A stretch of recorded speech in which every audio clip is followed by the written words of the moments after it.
गावाकडून आल्या माझ्यासोबत असं काय होईल वाटलंच नव्हतं मला. रूमची चावीच घरी विसरली. तर राम राम मंडळी, मीच तो मनोज. सकाळी सकाळी 6 वाजता माझं लावून बस पकडली, निघालो कॉलेजच्या दारी. तरी पण गाडीत बसल्या वाटत होतं बरं का काहीतरी विसरलंय. पण कानात इयरफोन घालून संभाटाची गाणी ऐकत असताना कसलं लक्षात येते काय. थोडं पुढे गेलो तो भाऊ पाहिला का, चष्मा बूट स्टाईल बघा, दिसते का नाही एकदम हिरो.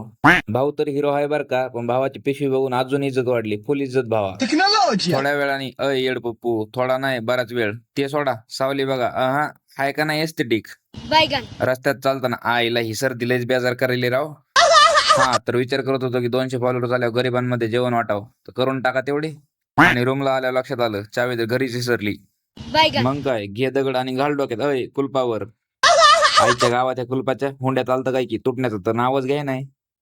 घामच काढला भाऊ याने, बस जिरली आमची. अखेरकार भावांना बोलवाच लागलं, इकडे प्रयोग चालू आहेत. भावानं तर कुंडीच घातली कुलपात, म्हणलं ताण नाही देते तोडून. आणि इकडे बघा आमचं काय चालू आहे, त्या भाऊचं काय चालू आहे. भावाला म्हणलं ChatGPT वर टाकलंय कसं तोडायचं, ते म्हणतंय कॉन्टॅक्ट टू चंद्राभाऊ. अखेरकार तोडलं ना, कापूनच काढावं लागलं. कुलूप बनवणाऱ्याने काही डोक्यात काय बायकोचा राग घेऊन बनवलं होतं काय की, जिरवलीच त्यानं. पण आपण काय कमी आहोत का काय, कापूनच काढलं. Shout out to Chandrabhau. Chandrabhau बोलते सबको बोलते. चला तर मग भेटूयात नंतर, घ्या मग फॉलो करून. जय महाराष्ट्र.